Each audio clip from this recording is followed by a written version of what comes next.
내 어미를 내놓아라. 이 짐승만도 못한 놈아. 칠흑 같은 어둠을 찢어발기는 처절한 고함 소리가 지리산 골짜기를 뒤흔들었다. 칼날처럼 예리한 삭풍이 살을 애는 한겨울의 밤. 무릎까지 차오르는 눈밭 위로 거친 숨소리와 함께 붉은 선혈이 뚝뚝 떨어지고 있었다. 그것은 인간의 피인지 아니면 짐승의 피인지 분간할 수 없을 정도로 뒤섞여 눈부시게 하얀 설원을 참혹하게 물들이고 있었다. 최칠성은 터져 나올 것만 같은 심장을 부여잡고 앞서 달리는 거대한 그림자를 향해 미친 듯이 낯을 휘두르며 내달렸다. 그의 발은 이미 집신이 벗겨져 맨발이었으나 날카로운 돌부리에 베이고 얼음장 같은 눈에 동상으로 감각이 없어진 지 오래였다. 오로지 눈앞에서 어머니를 물고 달아나는 저 끔찍한 괴물을 잡아야 한다는 일념 하나만이 그의 전신을 지배하고 있었다. 놈은 산군이라 불리는 호랑이였다. 그것도 그냥 호랑이가 아니라 집채만 한 덩치에 한쪽 눈이 애꾸인, 마을 사람들이 이름만 들어도 벌벌 떤다는 식인 호랑이 애꾸눈이었다. 놈의 입에는 축 늘어진 노파의 몸뚱이가 물려 있었고 그 노파는 바로 칠성의 어머니였다. 칠성의 폐부는 찢어질 듯 타올랐다. 숨을 들이쉴 때마다 폐 속으로 차가운 얼음 조각들이 박히는 듯한 고통이 밀려왔지만 그는 결코 멈출 수 없었다. 내 이놈 거기 서라. 칠성은 짐승처럼 울부짖으며 마지막 힘을 짜내어 눈 덮인 언덕을 박차고 올랐다. 그의 눈은 광기로 번들거렸고 입가에는 허연 거품이 물려 있었다. 호랑이는 칠성의 끈질긴 추격에 귀찮다는 듯 잠시 멈칫하더니 이내 거대한 몸을 돌려 칠성을 노려보았다. 어둠 속에서도 놈의 남은 한쪽 눈은 형형한 안광을 내뿜으며 칠성을 위압했다. 그 눈빛은 단순한 짐승의 것이 아니었다. 수많은 인간을 잡아먹으며 얻은 교활함과 잔혹함이 서려있는 마치 지옥에서 기어나온 악귀의 눈빛과도 같았다. 놈은 입에 물고 있던 칠성의 어머니를 툭 하고 눈밭에 내려놓았다. 아직 숨이 붙어 있는지 가냘픈 신음소리가 들려왔다. 그 소리를 듣는 순간 칠성의 이성은 끊어지고 말았다. 두려움 따위는 이미 안중에도 없었다. 오로지 저놈의 목을 베어 어머니를 구하겠다는 살기만이 그의 온몸을 휘감았다. 어머니, 조금만 참으세요. 이 불효자가 금방 구해드리겠습니다. 칠성은 손에 쥔 낡은 낫을 고쳐 잡으며 호랑이에게 달려들었다. 호랑이는 가소롭다는 듯 앞발을 크게 휘둘렀다. 묵직한 바람소리와 함께 날카로운 발톱이 칠성의 어깨를 스치고 지나갔다. 옷이 찢겨나가고 살점이 떨어져 나가는 고통이 전해졌지만 칠성은 비명조차 지르지 않았다. 오히려 그 고통을 기폭제 삼아 더욱 맹렬하게 낫을 휘둘렀다. 칠성의 낫끝이 호랑이의 콧잔등을 스치자 놈은 뜻밖의 방역에 당황한 듯 뒤로 주춤거렸다.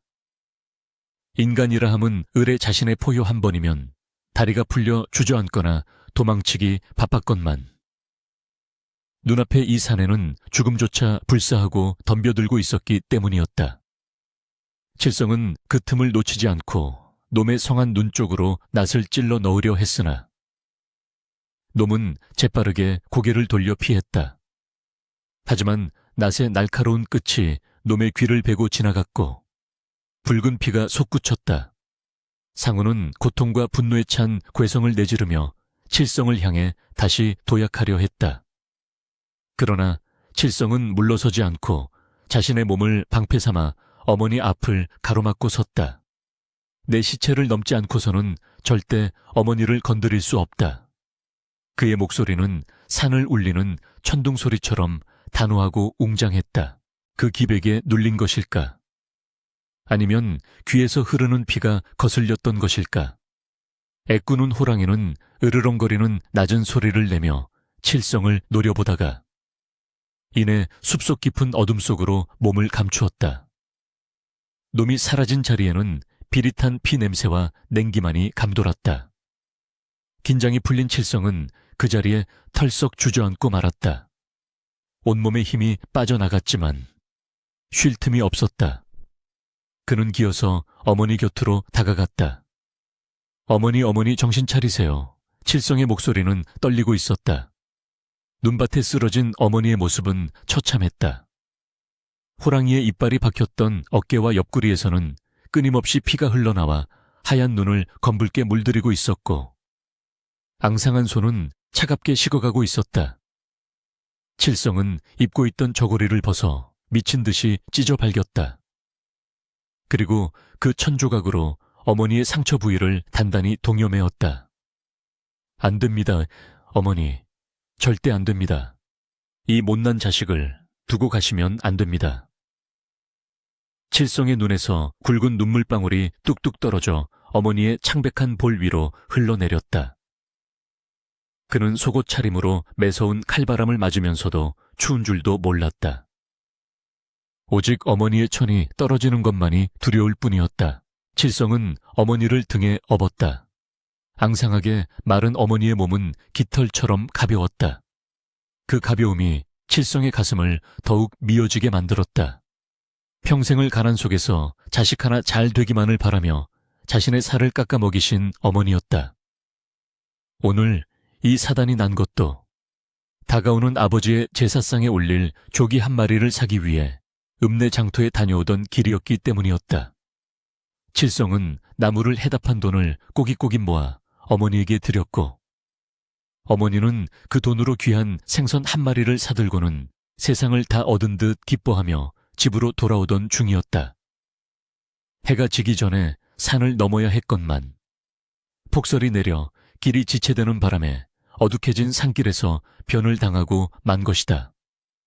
제가 좀 더 일찍 서둘렀어야 했는데, 제가 짐을 들어드린다고 하고 먼저 모시고 왔어야 했는데, 칠성은 자책하며 이를 악물었다.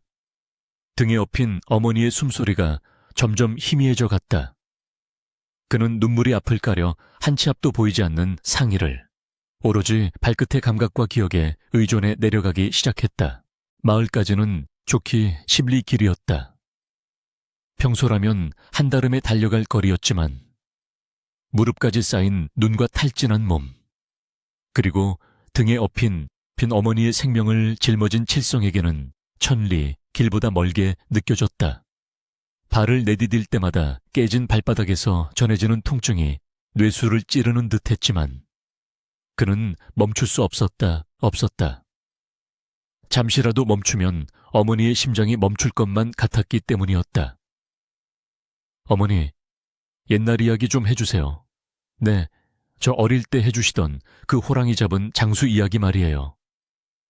칠성은 어머니가 정신을 잃지 않도록 계속해서 말을 걸었다. 그러나 어머니의 대답은 돌아오지 않았고 거친 숨소리만이 귓가에 맴돌았다. 하늘에서는 무심하게도 눈발이 더욱 굵어지기 시작했다. 마치 세상의 모든 비극을 하얀 눈으로 덮어버리려는 듯.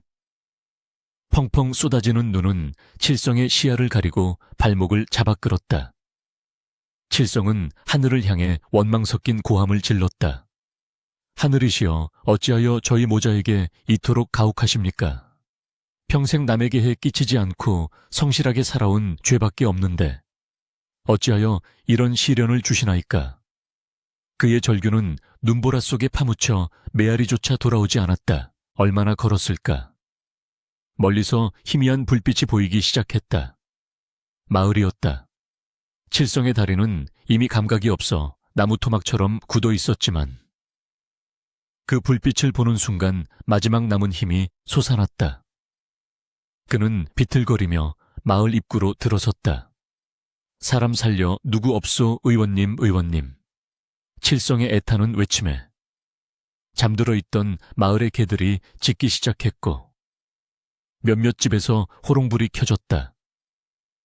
마을 사람들은 피투성이가 된 채 거의 알몸이나 다름없는 차림으로 어머니를 업고 나타난 칠성의 몰골을 보고 경악을 금치 못했다.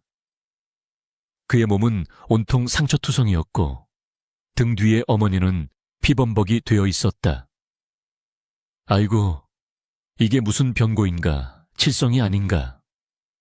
마을 어귀에 사는 김노인이 집신도 신지 못한 채 뛰쳐나왔다. 칠성은 김노인을 보자마자 긴장이 풀리며 그 자리에 무너져 내렸다. 하지만 쓰러지면서도 어머니가 다치지 않도록 몸을 비틀어 바닥에 엎드렸다. 어르신, 제발, 어머니 의원님 좀 불러주세요. 칠성은 가쁜 숨을 몰아쉬며 애원했다. 곧이어 마을 의원이 황급히 달려왔다. 의원은 칠성의 집 좁은 방에 뉘어진 어머니의 상태를 살피며 혀를 찼다.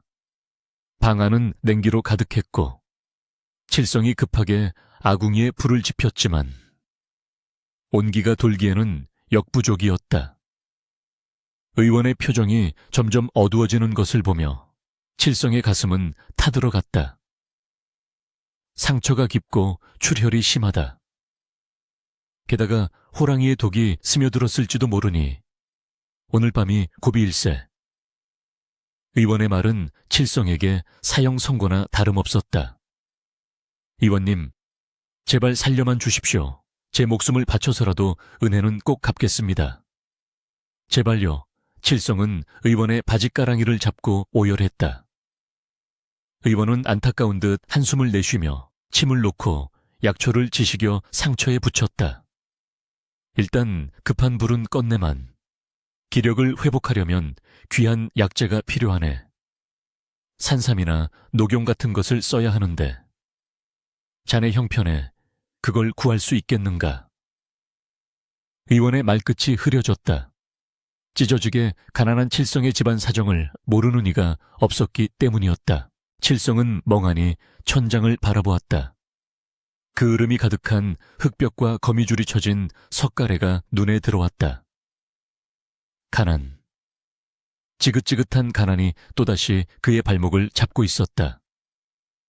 호랑이의 이빨에서 어머니를 구해냈지만 가난이라는 더 무서운 짐승이 어머니의 목숨을 노리고 있었다. 아버지의 제사상에 올릴 조기 한 마리도 벌벌 떨며 샀던 그들이었다. 그런데 산삼이라니, 녹용이라니. 그것은 칠성에게 있어 하늘의 별을 따오라는 말과 다를 바가 없었다. 칠성은 자신의 무능함에 치를 떨었다. 주먹을 꽉 쥐자 손톱이 살을 파고들어 피가 배어 나왔지만 마음의 고통에 비하면 아무것도 아니었다. 방 한구석에는 아버지를 모신 신주단지가 덩그러니 놓여 있었다.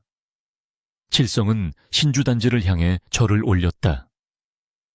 아버지, 불효자 칠성이 어머니마저 보낼 수는 없습니다. 제 살을 베어 팔아서라도 약값을 마련하겠습니다. 부디 저를 도와주십시오.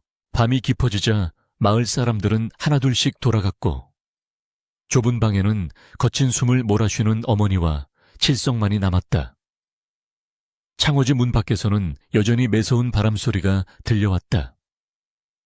마치 상운이 다시 돌아와 그들을 노리고 있는 듯한 소름 끼치는 소리였다. 칠성은 어머니의 손을 꼭 잡았다. 거칠고 투박한 손. 평생 고생만 하신 그 손이 너무나도 차가웠다. 그는 자신의 입김을 불어 어머니의 손을 녹이며 다짐하고 또 다짐했다. 내일 날이 밝는 대로 무슨 수를 써서라도 돈을 구하리라. 설령 내 몸이 부서지는 한이 있더라도. 그러나 창밖에는 폭설이 그칠 기미를 보이지 않고 계속해서 쏟아지고 있었다. 세상을 하얗게 덮어버린 눈은 모든 길을 막아버렸고 칠성의 앞날 또한 꽉 막힌 듯 암담하기만 했다. 방 윗목에 놓인 물그릇의 물이 꽁꽁 얼어붙을 정도로 추운 밤. 칠성은 뜬 눈으로 밤을 지새우며 어머니의 숨소리 하나하나에 귀를 기울였다. 이 기나긴 밤이 지나면 과연 희망이 찾아올 것인가? 아니면 더 큰 절망이 기다리고 있을 것인가? 불안한 예감은 먹구름처럼 칠성의 마음을 무겁게 짓눌렀다. 눈을 떴을 때 칠성이 마주한 것은 희망찬 아침 햇살이 아니라 창호지 문틈으로 스며드는 솥을 펄언냉기였다. 밤새 내린 눈은 처마 밑까지 차올라 방문을 여는 것조차 버거웠다. 온몸이 쇠몽둥이로 얻어맞은 듯 욱신거렸고 호랑이의 발톱에 스친 어깨는 불에 댄 듯 화끈거렸다.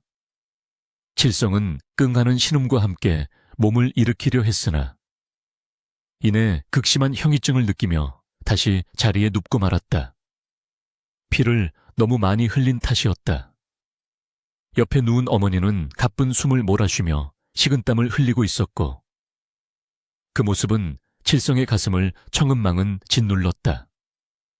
아궁이의 온기는 이미 식어버린 지 오래였고 방 안의 공기는 바깥과 다를 바 없이 차가웠다.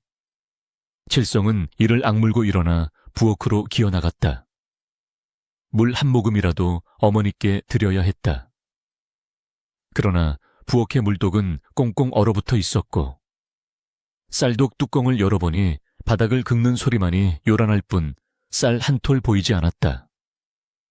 가나는 호랑이보다 더 잔혹한 이빨로 칠성의 목덜미를 물어뜯고 있었다. 어미야, 칠성가, 춥구나. 어머니의 헛소리가 방 안에서 흘러나왔다. 칠성은 얼어붙은 물독을 깨서 얼음 조각을 입에 물어 녹인 뒤 그 물을 어머니의 메마른 입술에 적셔 드렸다. 어머니, 조금만 기다리세요. 제가 나가서 뭐라도 구해오겠습니다. 하지만 칠성의 말은 공허한 메아리처럼 흩어졌다. 밖은 여전히 폭설이 내리고 있었고 산길은커녕 마당조차 나갈 수 없을 정도로 눈이 쌓여 있었다.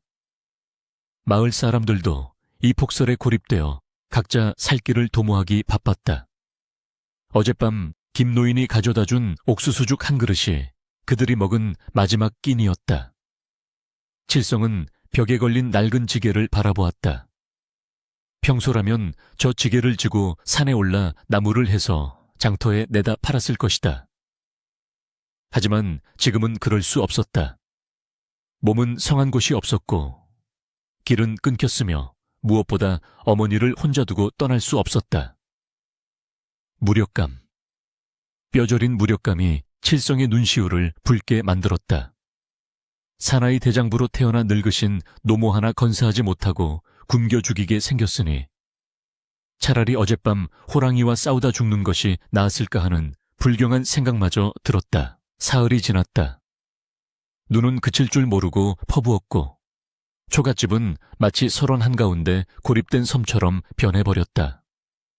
어머니의 병세는 점점 악화되어 이제는 피 섞인 기침을 토해내기 시작했다. 의원이 말했던 고비가 다가오고 있었다. 칠성은 굶주림에 지쳐 흐릿해지는 정신을 붙잡기 위해 허벅지를 꼬집었다. 배가 고픈 것은 참을 수 있었다. 추운 것도 견딜 수 있었다. 하지만 눈앞에서 생명이 꺼져가는 어머니를 지켜만 봐야 하는 고문은 견딜 수가 없었다. 집안의 가재도구란 가재도구는 모두 뒤져보았지만 돈이 될 만한 것은 아무것도 없었다. 남은 것은 오로지 칠성의 목숨 하나뿐이었다. 그때 칠성의 뇌리에 스치는 생각이 있었다. 마을 뒷산. 사람들이 저승골이라 부르며 얼씬도 하지 않는 그곳. 바로 애꾸는 호랑이의 굴이 있는 곳이었다. 사람들의 발길이 닿지 않은 그곳이라면 눈 속에서도 살아남은 귀한 약초나 버섯이 남아있을지도 모른다는 생각이 들었다.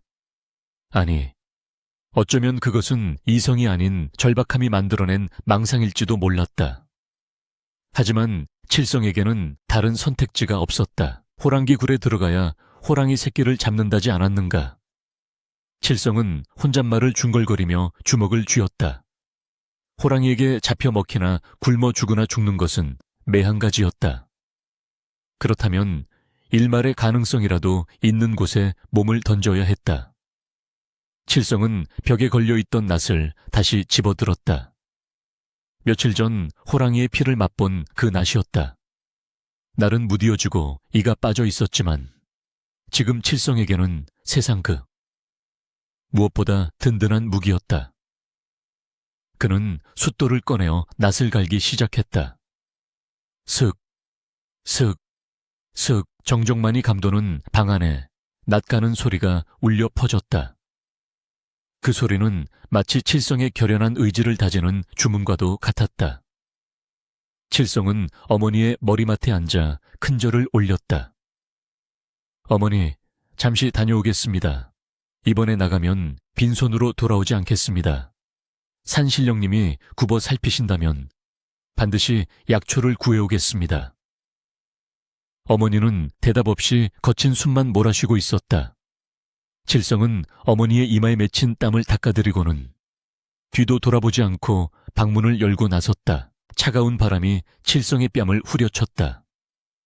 눈은 무릎을 넘어 허벅지까지 차올라 있었다. 칠성은 집신 위에 헝겊을 덧대어 묶고 지팡이 삼아 굵은 나뭇가지를 집어들었다. 한 걸음 내디딜 때마다 눈 속으로 푹푹 빠져드는 다리를 빼내는 일은 엄청난 체력을 요구했다. 상처 입은 어깨가 욱신거렸지만 칠성은 이를 악물고 산을 향해 걸음을 옮겼다. 마을 사람들은 모두 문을 걸어 잠그고 웅크리고 있는지 개 짖는 소리조차 들리지 않았다. 온 세상이 하얗게 변해버린 산속은 고요하다 못해 적막했다. 나무들은 눈의 무게를 이기지 못해 뚝뚝 부러지는 소리를 냈고 그 소리가 마치 산의 비명처럼 들려왔다. 칠성은 호흡을 가다듬으며 저승고를 향해 방향을 잡았다. 그곳은 마을 사냥꾼들조차 고개를 젓는 험지 중의 험지였다. 깎아질은 절벽과 깊은 수풀이 우거져 있어 짐승들이 숨기에 안성맞춤인 곳, 바로 애꾸눈의 영토였다. 산중턱에 이르자 바람은 더욱 거세졌다. 눈보라가 휘몰아쳐 앞을 분간하기 힘들 정도였다. 칠성의 눈썹과 수염에는 고드름이 매달렸고 손발은 감각을 잃어가고 있었다. 여기서 쓰러지면 끝이다. 어머니가 기다리신다. 칠성은 주문처럼 되뇌며 한 발 한 발 내디뎠다.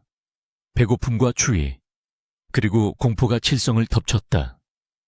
어디선가 호랑이의 포효 소리가 들리는 듯한 환청에 시달리기도 했다. 나뭇가지가 바람에 흔들리는 그림자가 마치 달려드는 호랑이처럼 보여 몇 번이나 낫을 휘두르며 주저앉기도 했다. 하지만 그때마다 칠성을 다시 일으켜 세운 것은 굶어 죽어가는 어머니의 얼굴이었다. 설령 그놈이 다시 나타난다면 이번에는 내 팔 하나를 내어주더라도 놈의 목을 따고 말리라. 칠성의 눈빛은 굶주린 늑대처럼 형형하게 빛났다. 생존 본능과 효심이 뒤섞여 그를 인간 이상의 존재로 만들고 있었다. 드디어 저승골 입구에 도착했다. 이곳부터는 공기부터가 달랐다. 비릿한 짐승 냄새와 썩은 낙엽 냄새가 섞인 기묘한 악취가 코를 찔렀다. 눈 위에는 토끼나 노루의 발자국은 보이지 않고 오직 큼지막한 호랑이의 발자국만이 드문드문 찍혀 있었다. 칠성은 마른 침을 삼켰다. 이곳은 죽음의 땅이었다. 하지만 역설적이게도 죽음의 땅이기에 생명의 기회가 남아있는 곳이기도 했다. 사람의 손을 타지 않은 오래된 도라지나 더덕, 운이 좋다면 산삼이 있을 수도 있었다.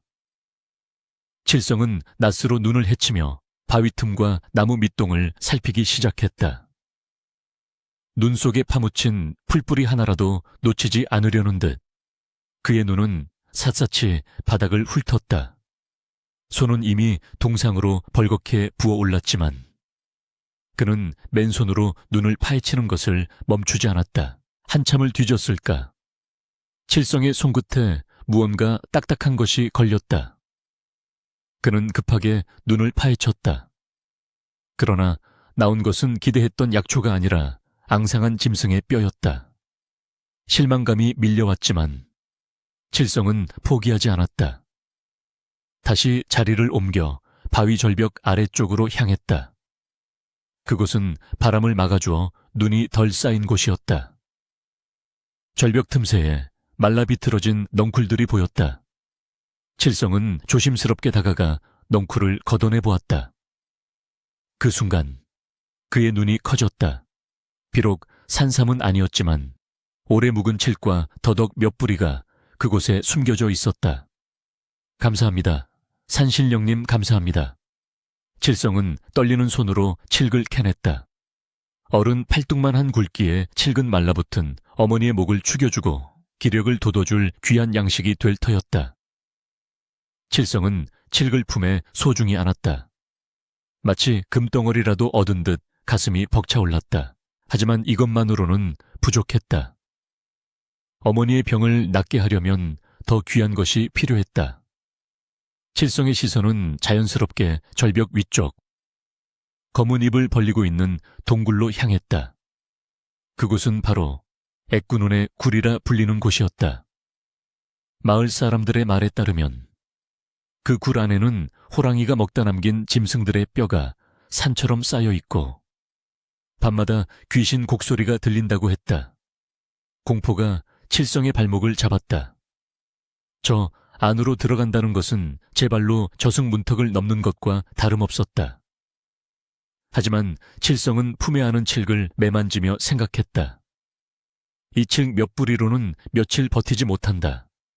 기왕 여기까지 온 것, 끝을 봐야 한다. 그는 낫을 고쳐잡고 동굴을 향해 발걸음을 옮겼다. 동굴 입구에 다가갈수록 역한 피 냄새가 진동했다. 심장이 터질 듯 쿵쾅거렸지만 칠성은 숨을 죽이고 발소리를 죽이며 동굴 안으로 몸을 밀어 넣어뒀다. 어둠 속에서 무엇이 튀어나올지 모르는 긴장감 속에 그의 눈은 어둠에 적응하기 위해 애를 썼다. 동굴 안은 밖보다 따뜻했지만 그 온기는 생명의 온기가 아닌 부패의 열기였다.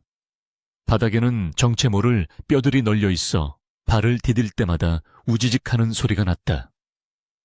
그 소리가 동굴벽을 타고 울려 퍼질 때마다 칠성의 머리카락이 쭈뼛 섰다. 호랑이가 있다면 지금쯤 튀어나왔을 것이다. 놈은 사냥을 나간 것이 분명하다. 칠성은 스스로를 위로하며 더 깊이 들어갔다. 혹시라도 놈이 물어다 놓은 짐승의 고기라도 남아있다면 그것이라도 가져가야 했다. 아니면 호랑이 굴에서만 자란다는 영지버섯이라도 있을지 모른다. 칠성의 눈은 보물을 찾는 도굴꾼처럼 번뜩였다. 가난과 효심이 만들어낸 처절한 용기였다. 동굴 깊숙한 곳으로 들어가자 희미한 빛이 들어오는 작은 틈새가 보였다. 그 빛 아래 무언가 이질적인 물체가 눈에 들어왔다. 짐승의 뼈와는 다른 헝겊 조각 같은 것이 널려 있었다. 칠성은 호기심과 두려움을 동시에 느끼며 그곳으로 다가갔다. 가까이 다가가 보니 그것은 갈기갈기 찢어진 비단 옷가지였다. 그리고 그 옆에는 사람의 것으로 보이는 해골이 뒹굴고 있었다. 칠성은 흠칫 놀라 뒷걸음질 쳤다. 사람이다. 놈에게 잡아먹힌 사람이 있어. 공포가 엄습해왔지만 칠성의 눈길을 사로잡은 것은 해골이 아니었다. 해골 옆에 반쯤 흙에 파묻혀 있는 낡은 가죽 보찜이었다. 보찜 틈새로 무언가 반짝이는 것이 보였다. 칠성은 홀린 듯이 보찜으로 손을 뻗었다. 보찜을 들어 올리자 묵직한 무게감이 느껴졌다. 그는 떨리는 손으로 보찜의 매듭을 풀었다. 어두운 동굴 안. 보찜이 열리는 순간 칠성의 눈앞에 믿을 수 없는 광경이 펼쳐졌다. 그것은 단순한 돌멩이나 흙덩이가 아니었다. 어둠 속에서도 스스로 빛을 내는 듯한 누런 황금의 빛이었다. 황금이었다. 칠흑 같은 어둠 속 썩은 내가 진동하는 호랑이 굴 안에서 기이하게 번뜩이는 그것은 분명 황금이었다. 칠성은 자신의 눈을 의심했다. 굶주림과 추위에 지쳐 헛것을 보는 것이 아닐까 싶어 눈을 비비고 다시 보았지만 가죽 보찜 사이로 흘러나온 누런 광채는 변함이 없었다. 떨리는 손으로 보찜을 활짝 열어젖히자 칠성의 숨이 턱 막혔다. 그 안에는 어른 주먹만한 금덩어리 서너 개와 옥으로 다듬어진 놀이개, 은비녀, 그리고 엽전 꾸러미가 가득 들어 있었다. 평생 흙바닥을 기며 살아온 칠성으로서는 구경조차 해본 적 없는 거금이었다. 보집 옆에 놔둔 구는 해골은 아마도 한양이나 개성에서 온 거상이었을 것이다. 비단 옷감의 질이나 허리춤에 남은 옷관자가 예사롭지 않았다. 상운이라 불리는 그 애꾸는 호랑이가 산을 넘던 상단을 습격하여 이곳으로 끌고 온 것이 분명했다. 처참하게 훼손된 유골은 호랑이의 식사가 끝난 뒤 버려진 채 차가운 동굴바닥에서 원한 서린 세월을 보냈으리라. 칠성은 본능적으로 뒷걸음질 쳤다. 이것은 저승으로 가져가야 할 노잣돈이었다. 산 사람이, 그것도 호랑이의 아가리 속에서 죽어간 원혼의 물건에 손을 대는 것은 천벌을 받을 짓이었다. 안 돼. 이건 아니야. 남의 재물을 탐해서는 안 된다고 아버님께서 누누이 말씀하셨거늘. 칠성은 고개를 세차게 저으며 돌아섰다. 하지만 그 순간 머릿속에 병석에 누워 피를 토하던 어머니의 얼굴이 스쳐 지나갔다. 당장 오늘 밤을 넘길지 모르는 위급한 상황이었다. 약 한 첩 써보지 못하고 이대로 어머니를 보내드린다면 그야말로 천하의 불효자가 되어 평생을 가슴치며 살 것이 뻔했다. 칠성의 발걸음이 돌처럼 굳어졌다. 굶어 죽어가는 노모를 살릴 수 있는 유일한 동아줄이 바로 저기 놓여 있었다. 죽은 자의 재물이 산 사람을 살릴 수 있다면 그것 또한 하늘의 뜻이 아닐까. 칠성의 내면에서 도덕과 생존이 치열하게 충돌했다. 심장이 터질 듯 쿵쾅거렸고 식은땀이 등줄기를 타고 흘러내렸다. 그는 다시 해골을 바라보았다. 텅 빈 눈구멍이 마치 칠성을 노려보며 내 것을 가져가려느냐라고 힐난하는 듯했다. 칠성은 그 자리에 털썩 무릎을 꿇었다. 어르신, 누군지 모를 어르신, 이 못난 놈이 죽을 죄를 짓습니다. 칠성은 바닥에 이마를 찌으며 오열했다. 제 어머니가 지금 죽어가고 있습니다. 산삼 한 뿌리 살 돈이 없어 피를 토하는 어미를 지켜만 봐야 하는 이 자식의 심정을 굽어 살펴주십시오. 이 재물을 빌려가 어머니를 살리겠습니다. 만약 어머니가 쾌차하신다면 제 목숨을 걸고 다시 이곳에 와서 어르신의 유골을 수습하여 양지 바른 곳에 묻어드리고 천도제를 올리겠습니다. 부디 노여움을 거두시고 자비를 베풀어 주십시오. 칠성의 절규는 동굴 벽을 타고 메아리 쳤다. 그의 진심이 닿았는지 아니면 동굴 밖의 바람이 잦아든 것인지 잠시나마 윙윙대던 소리가 멈추고 고요가 찾아왔다. 칠성은 떨리는 손으로 금덩어리와 폐물을 주워 담았다. 손끝에 닿는 차가운 금속의 감촉이 소름 끼치도록 생생했다. 그는 보찜을 자신의 옷 깊숙한 곳에 단단히 묶었다. 그것은 단순한 재물이 아니었다. 어머니의 목숨이자 칠성이 짊어져야 할 평생의 업보였다. 그때였다. 동굴 입구 쪽에서 짐승의 낮은 으르렁거림이 들려왔다. 칠성의 온몸에 털이 곤두섰다. 애꾸눈이었다. 놈이 돌아온 것이다. 피 냄새와 함께 맹수 특유의 비릿한 살기가 바람을 타고 굴 안으로 밀려 들어왔다. 칠성은 숨을 멈추고 주변을 살폈다. 들어왔던 입구로 나가면 꼼짝없이 놈과 마주칠 수밖에 없었다. 이 좁은 굴 안에서 호랑이와 맞닥뜨린다면 낫 한 자루로는 어림도 없었다. 죽음의 공포가 칠성을 압도했다. 여기서 죽을 수는 없다. 약을 구해서 어머니께 가야 한다. 칠성은 필사적으로 동굴 안쪽을 더듬었다. 어둠 속에서 손에 잡히는 것은 차가운 바위뿐이었다. 으르렁거리는 소리는 점점 더 가까워지고 있었다. 놈의 육중한 발소리가 동굴 바닥을 울리며 다가오고 있었다. 칠성은 바위 틈 사이로 몸을 구겨 넣었다. 날카로운 돌에 살이 찢기는 고통이 느껴졌지만 비명조차 지를 수 없었다. 그는 품에 안은 보찜과 칠뿌리를 끌어안고 눈을 질끈 감았다. 거대한 그림자가 굴 안으로 들어섰다. 놈의 숨소리가 바로 귓가에서 들리는 듯했다. 놈은 킁킁거리는 소리를 내며 굴 안의 냄새를 맡고 있었다. 낯선 인간의 냄새를 감지한 것이 분명했다. 칠성은 심장 소리가 놈에게 들킬까봐 가슴을 움켜쥐었다. 제발, 제발 그냥 지나가 다오. 칠성은 속으로 수천 번이고 빌었다. 다행히 놈은 사냥에 실패했는지 신경질적인 포효를 한번 내지르고는 굴 안쪽 깊숙한 곳으로 들어가 털썩 주저앉았다. 놈이 자리를 잡은 곳은 칠성이 숨은 바위 틈과는 반대편이었다. 하지만 나가는 길목을 놈이 지키고 있는 형국이었다. 칠성은 진퇴양난에 빠졌다. 놈이 잠들 때까지 기다려야 할까? 아니면 틈을 봐서 뛰쳐나가야 할까? 시간이 지체될수록 어머니의 생명은 위태로웠다. 칠성은 이를 악물었다. 놈이 그루밍을 하며 혓바닥으로 털을 핥는 소리가 들렸다. 그 소리가 멈추고 놈의 숨소리가 규칙적으로 변할 때까지. 칠성은 영겁과도 같은 시간을 기다려야 했다. 얼마나 지났을까?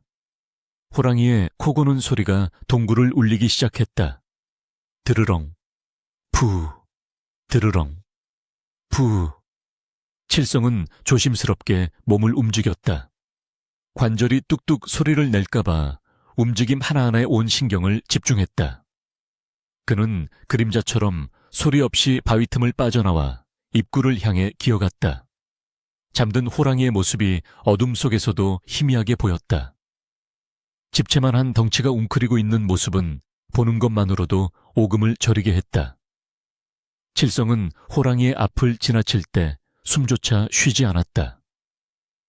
한 발, 두 발. 식은땀이 눈으로 흘러들어 따가웠지만 닦을 수도 없었다. 입구가 코앞에 다가왔을 때 칠성의 발끝이 바닥에 굴러다니던 뼈 조각을 건드리고 말았다. 탁 하는 작은 소리가 동굴 안에 울려 퍼졌다. 칠성의 심장이 덜컥 내려앉았다. 호랑이의 코 고는 소리가 뚝 멈췄다. 칠성은 뒤도 돌아보지 않고 뛰기 시작했다. 등 뒤에서 크앙저랑 하는 뇌성병력 같은 포효 소리가 터져 나왔다. 어머니, 칠성은 비명을 지르며 동굴 밖으로 몸을 날렸다. 눈 덮인 경사면을 구르고 미끄러지며 내달렸다. 뒤에서 호랑이가 쫓아오는 소리가 들렸지만 그는 멈추지 않았다. 낯을 쥔 손에는 힘이 들어갔고 품에 안은 보찜은 생명줄처럼 단단히 고정되어 있었다. 눈밭을 구르며 온몸이 멍투성이가 되었지만 고통을 느낄 겨를이 없었다. 그는 벼랑 끝에서 튀어나온 나뭇가지를 잡고 매달리기도 하고 눈 쌓인 덤불 속으로 몸을 숨기기도 하며 필사적으로 도망쳤다. 다행히 폭설이 다시 거세지면서 칠성의 발자국과 냄새를 지워주었고 호랑이는 자신의 영역 밖으로 멀리 나가는 것을 꺼렸는지 추격 소리는 점차 멀어졌다. 칠성은 산 중턱에 이르러서야 거친 숨을 몰아쉬며 나무에 기대어 주저앉았다. 살아남았다. 호랑이 굴에 들어가서도 살아 돌아온 것이다.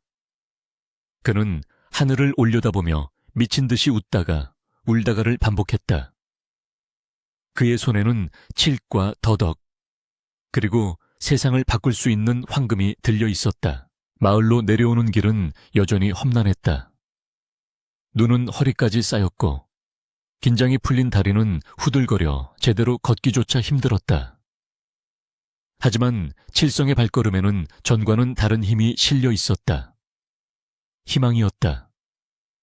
이제 어머니를 살릴 수 있다는 확신이 그를 움직이게 했다. 마을 어귀에 도착했을 때는 이미 해가 져서 어둑어둑해진 뒤였다. 칠성은 혹여나 남들이 볼세라 옷매무새를 다듬고 보찜을 깊숙이 숨겼다. 자신의 집 살인문을 열고 들어서는 순간 안도감에 다리가 풀려 마당에 쓰러질 뻔했다. 어머니, 제가 왔습니다, 어머니. 칠성은 방문을 벌컥 열고 들어갔다. 냉골인 방 안에는 어머니가 웅크리고 누워 있었다. 인기척에 어머니가 힘겹게 눈을 떴다. 칠성아, 살아왔구나, 내 새끼. 어머니의 목소리는 꺼질 듯 희미했다.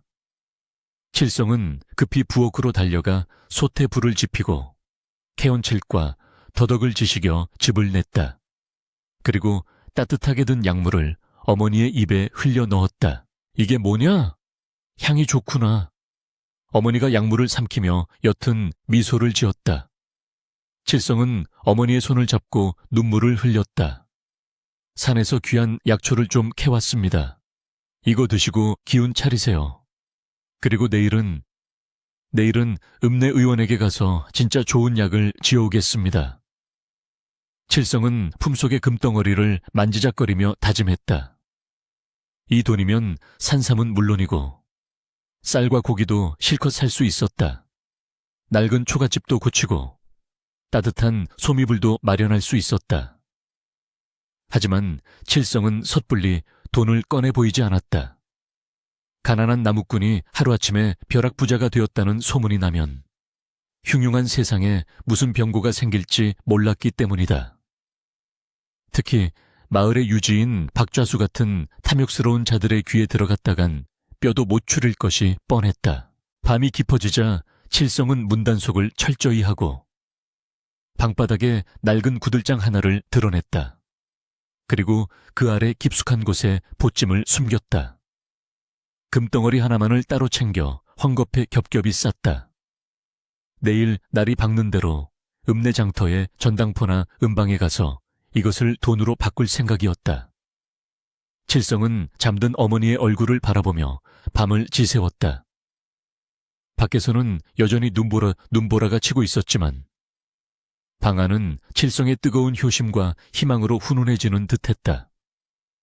그러나 칠성은 아직 몰랐다. 호랑이 굴에서 가져온 그 황금이 호랑이보다 더 무서운 인간들의 탐욕을 불러일으킬 것이라는 사실을. 그리고 내일 읍내로 나가는 그 길이 또 다른 시련의 시작이 될 것임을. 그의 가슴 속에는 안도감과 함께 알 수 없는 불안감이 또아리를 틀고 있었다. 그것은 마치 폭풍전야의 고요함과도 같았다. 다음 날 아침, 눈이 그치고 햇살이 비쳤다.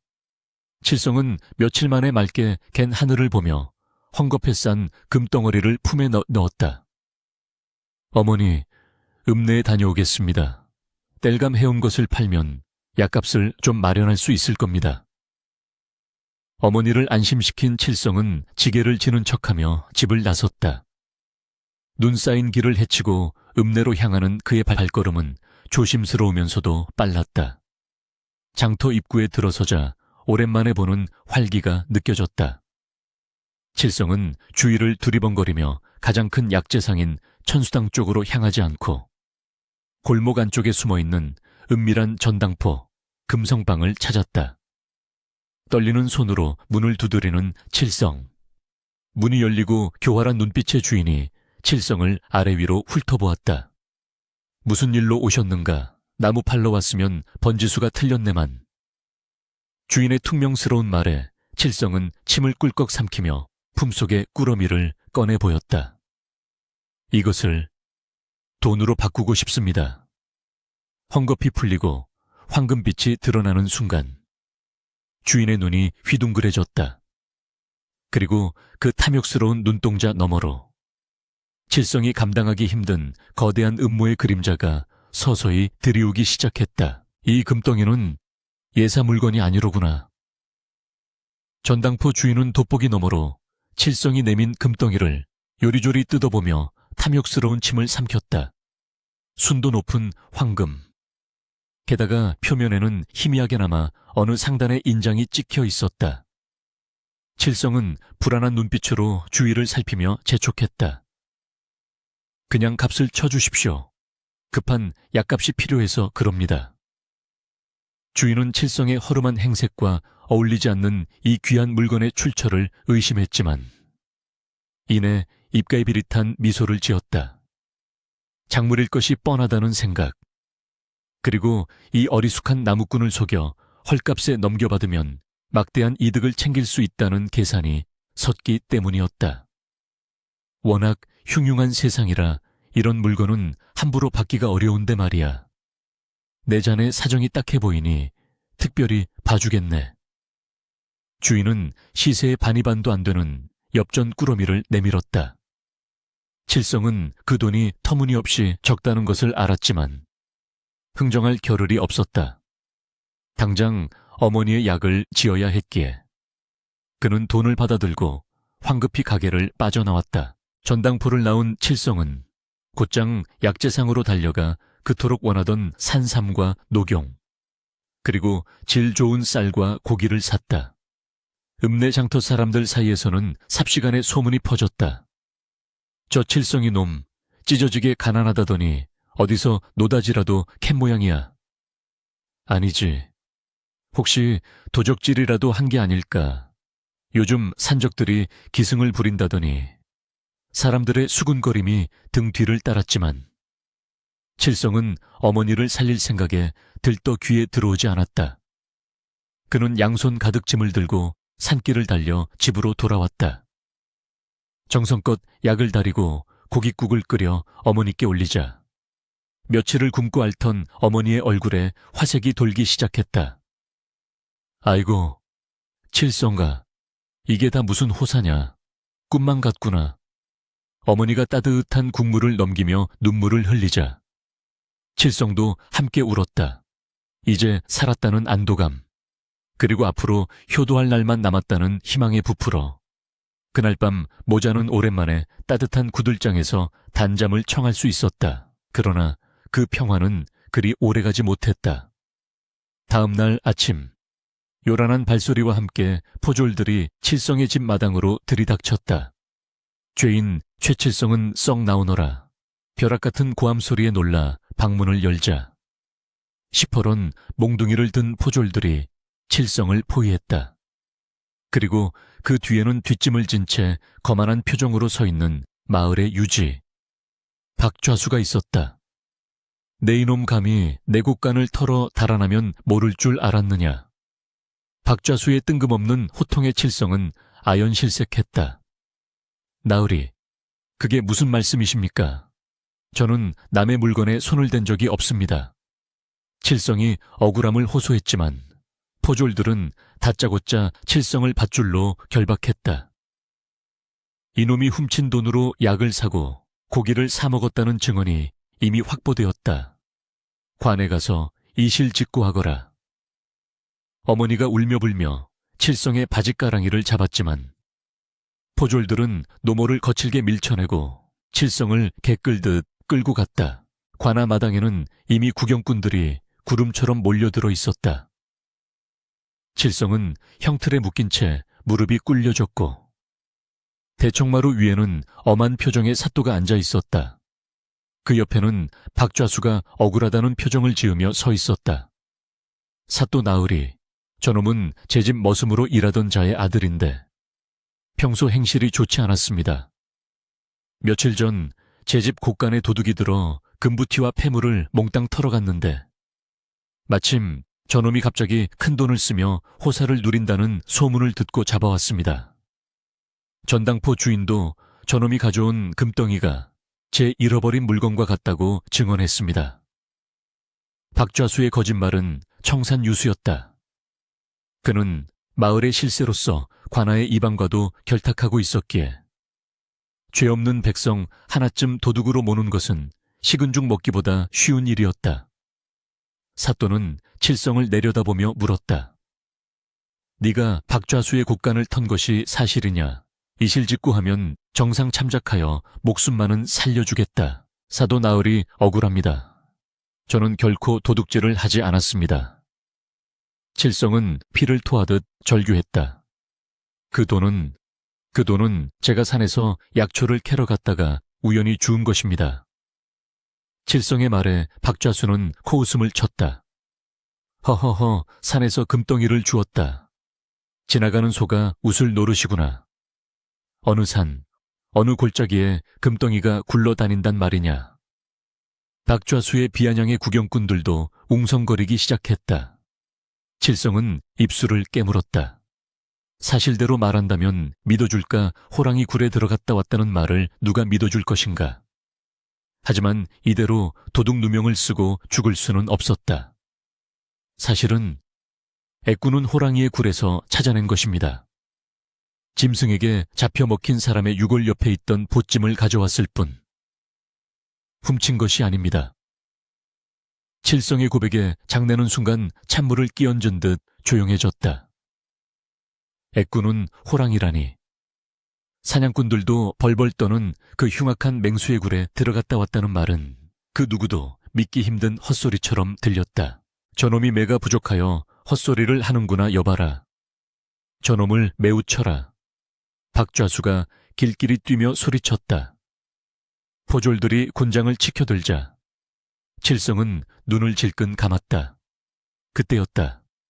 잠깐 멈추어라. 사또의 낮지만 위험 있는 목소리가 울려 퍼졌다. 사또는 젊었지만 사리 분별이 명확하고 백성의 소리에 귀 기울일 줄 아는 현명한 목관이었다. 그는 칠성의 눈빛에서 거짓을 찾을 수 없었다. 죽음을 앞둔 죄인의 눈빛이라기엔 너무나도 결연하고 맑았기 때문이다. 호랑이 굴이라. 그것이 사실이라면 증거가 있느냐? 네가 가져온 물건이 박좌수의 것이 아니라는 증거 말이다. 사또의 질문에 칠성은 희망을 보았다. 있습니다. 제가 가져온 보찜에는 금덩이 말고도 다른 폐물과 옥관자 그리고 낡은 서찰이 들어있었습니다. 그것들은 아직 제 방 구들장 밑에 숨겨두었습니다. 포조를 보내 확인해 주십시오. 박좌수의 얼굴이 사색이 되었다. 그는 단순히 칠성이 금덩이 하나 주운 줄 알고 뺏으려 했을 뿐 다른 물건이 더 있을 줄은 꿈에도 몰랐던 것이다. 만약 그 물건들이 자신의 것이 아님이 밝혀지면 무고죄로 처벌받을 수도 있었다. 사또, 저놈의 말은 시간을 끌려는 수작입니다. 당장 주리를 틀어야 합니다. 박좌수가 다급하게 외쳤지만 사또는 그를 차가운 눈초리로 제지했다. 진실을 밝히는데 시간이 좀 걸린들 어떠한가.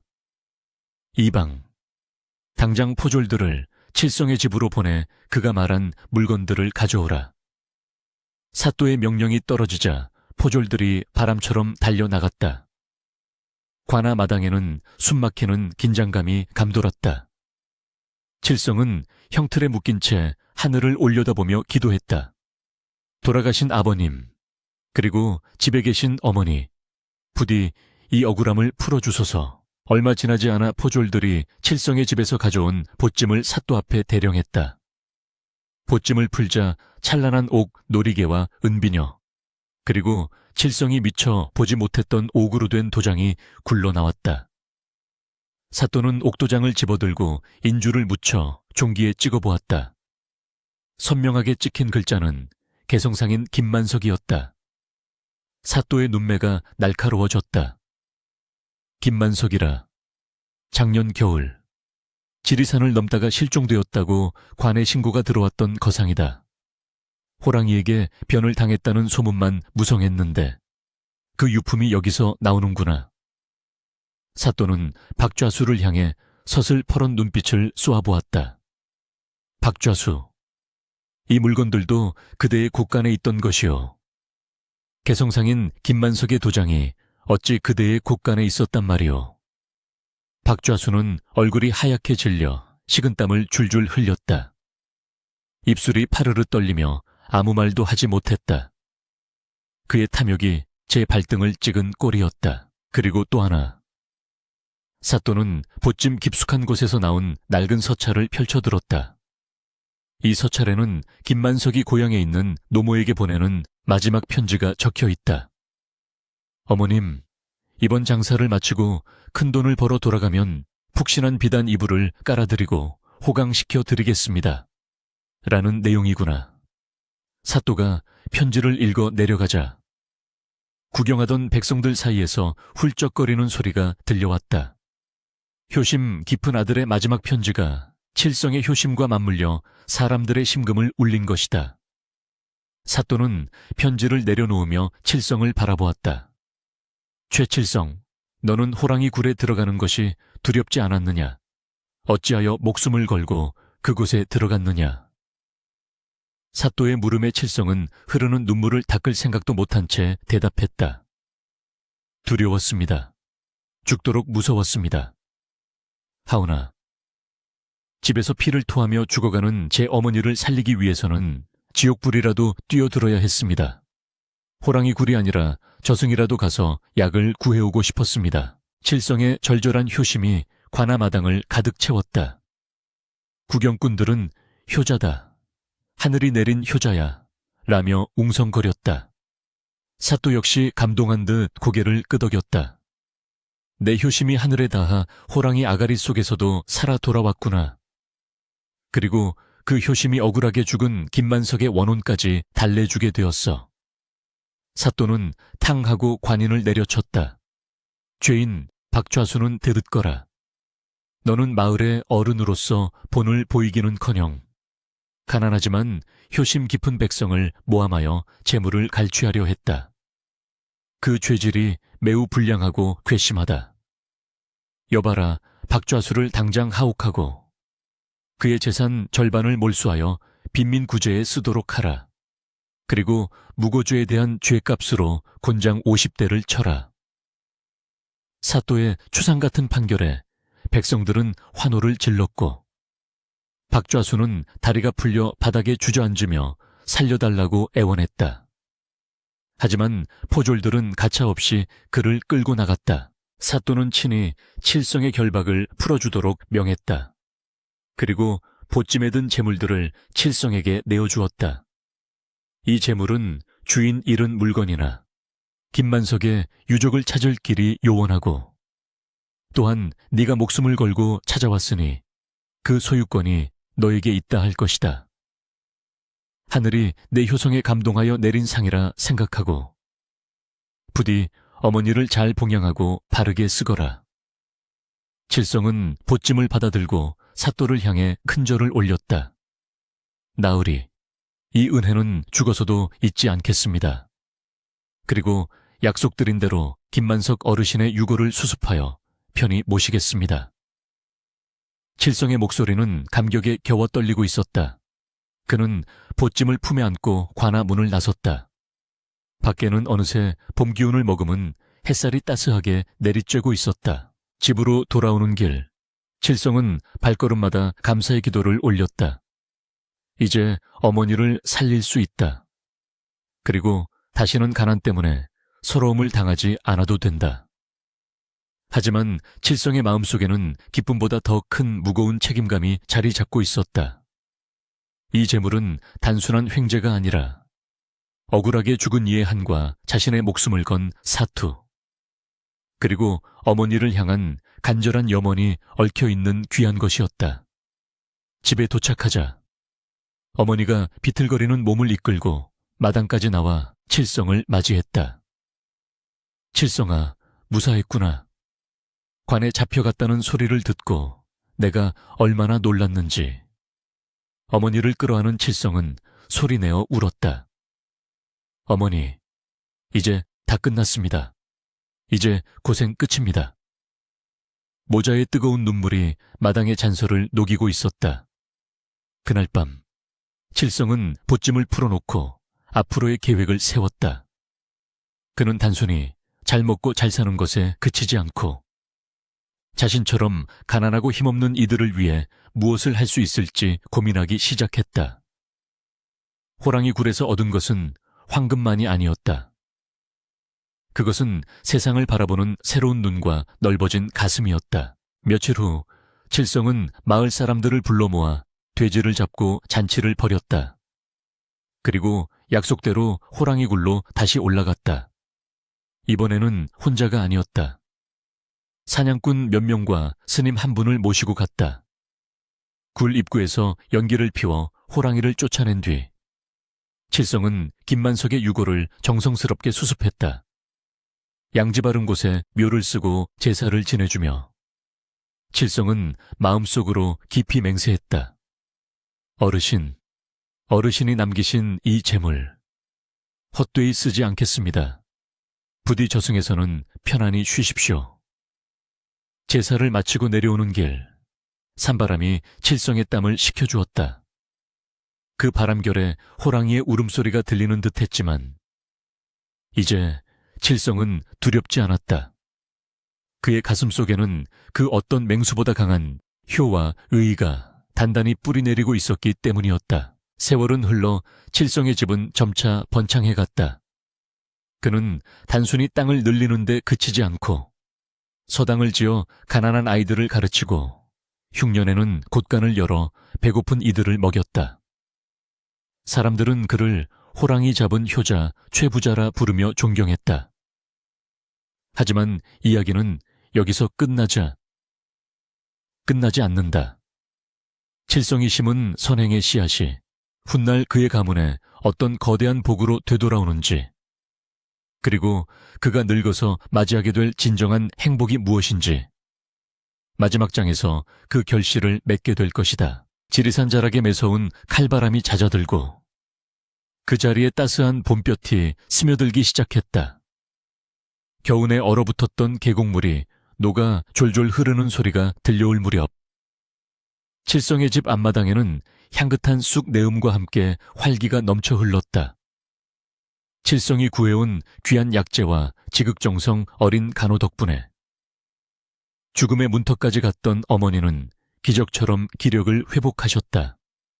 핏기 없던 어머니의 볼에는 홍조가 돌았고 앙상했던 손마디에는 다시 힘이 들어갔다. 어머니, 날이 참 좋습니다. 마루에 나와 볕 좀 쬐시지요.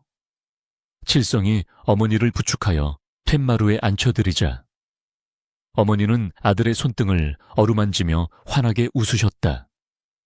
그 미소는 칠성이 그토록 지키고 싶었던 세상에서 가장 아름다운 꽃이었다. 칠성은 어머니의 건강한 모습을 볼 때마다 호랑이 굴에서의 그 끔찍했던 밤이 꿈만 같이 느껴졌지만 어깨에 남은 흉터는 그것이 현실이었음을 묵묵히 증명하고 있었다. 칠성은 호랑이 굴에서 얻은 재물을 허투루 쓰지 않았다. 그는 사치와 향락을 멀리하고 가장 먼저 비옥한 농토를 사들여 성실하게 농사를 짓기 시작했다. 하지만 그는 다른 지주들과 달랐다. 소작농들에게 터무니없는 소작료를 걷는 대신 수확의 절반 이상을 그들에게 나누어 주었다. 가난은 나라님도 구제 못한다지만 이웃끼리 콩 한 쪽이라도 나누면 굶어 죽는 일은 없습니다. 칠성의 이러한 신념은 마을 전체를 변화시켰다. 굶주림에 허덕이던 이웃들의 얼굴에 기름기가 돌기 시작했고 마을 곳곳에서는 웃음소리가 끊이지 않았다. 탐욕스러웠던 박좌수가 몰락하고 쫓겨난 자리에 칠성의 덕망이 채워지자 인심 흉흉했던 마을은 지리산 인근에서 가장 살기 좋은 곳으로 소문이 자자해졌다. 사람들은 칠성을 최부자라 부르기보다 최어른이라 부르며 마음 깊이 따랐다. 계절이 수십 번 바뀌고 칠성의 검은 머리에 하얀 서리가 내려앉을 즈음 나라님 계시는 한양 조정에까지 칠성의 효행과 선행이 알려지게 되었다. 어느 날 마을 어귀가 시끌벅적해지더니 관복을 입은 관리들이 줄지어 들어왔다. 최칠성은 어명을 받들라 칠성이 마당에 엎드리자 관리는 두루마리를 펼쳐 읽어 내려갔다. 지리산 상골의 백성 최칠성은 목숨을 걸고 호랑이 굴에 들어가 노모를 구하고 하늘이 내린 재물로 빈민을 구제하여 그 덕이 사방에 미치니 과인은 그 효심을 높이사 벼슬을 내리고 정려문을 세워 만백성의 귀감으로 삼노라. 임금님은 칠성에게 벼슬을 제수하고 그의 효행을 기리는 붉은 문, 즉 정려문을 집 앞에 세워주었다. 이는 가문의 영광이자 칠성이 평생을 바쳐 지켜온 효의 가치가 세상에 우뚝 서는 순간이었다. 정려문이 세워지던 날, 온 마을이 잔치 분위기로 들썩였다. 풍악이 울리고 떡과 고기가 산더미처럼 쌓였다. 칠성은 백발이 성성한 노모를 엎고 정려문 앞을 걸었다. 어머니는 90줄에 접어들어 눈도 침침하고 귀도 어두웠지만 아들의 등에서 느껴지는 온기만은 또렷하게 기억하고 있었다. 어머니, 보이십니까? 저 붉은 문이 바로 어머니를 향한 제 마음입니다. 칠성의 말에 어머니는 잇몸을 드러내며 웃으셨다. 장하다, 내 아들, 호랑이 입속에서 나를 꺼내온 그날부터 너는 이미 내게 나라님보다 더 높은 분이었다. 어머니의 칭찬의 칠성은 눈시울이 붉어졌다. 그 옛날, 눈보라치는 산길에서 어머니를 업고 내려올 때 느꼈던 그 가벼움과 절박함이 이제는 묵직한 존경과 사랑으로 바뀌어 그의 등을 든든하게 받쳐주고 있었다. 세월은 흘러 어머니는 백수를 누리고 평안하게 눈을 감으셨다. 칠성은 어머니의 유언대로 김만석의 묘 옆 양지 바른 곳에 어머니를 모셨다. 장례를 치르는 날, 하늘에서는 서설이 내렸다. 마치 그 옛날 호랑이와의 사투가 있었던 그날 밤처럼 눈이 내렸지만 이번 눈은 차갑지 않고 포근했다. 수많은 조문객의 행렬이 심리 밖끝까지 이어졌고 누구 하나 곡소리를 내지 않는 이가 없었다. 칠성은 상주로서 조문객을 맞으며 생각했다.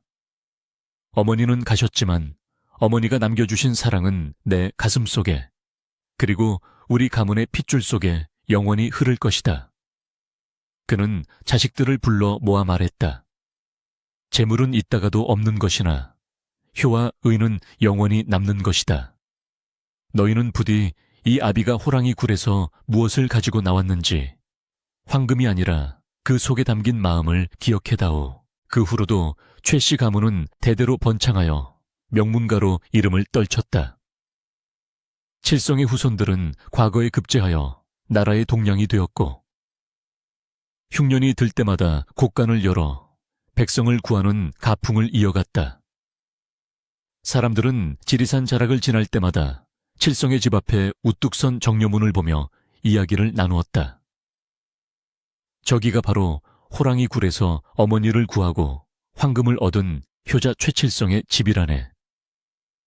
지성이면 감천이라더니 효심이 지극하면 짐승도 감동하고 하늘도 복을 내리는 법이지. 전설처럼 전해지는 칠성의 이야기는 단순한 옛날 이야기가 아니었다.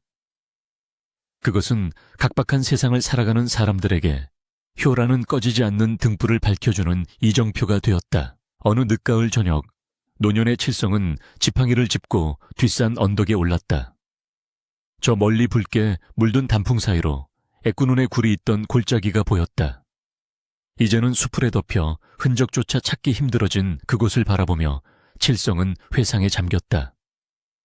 낫 한 자루 들고 짐승에게 달려들던 젊은 날의 객기, 굶주림에 지쳐 동굴 속 뼈 무덤을 뒤지던 처절함, 그리고 보찜을 안고 뛰쳐나올 때의 그 심장 박동.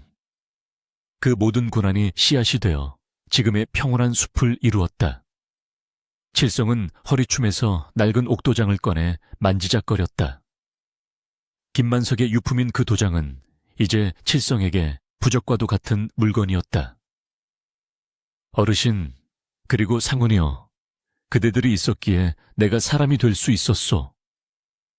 칠성은 바람에 실려오는 산의 내음을 깊이 들이마셨다. 칠성은 천천히 산을 내려왔다.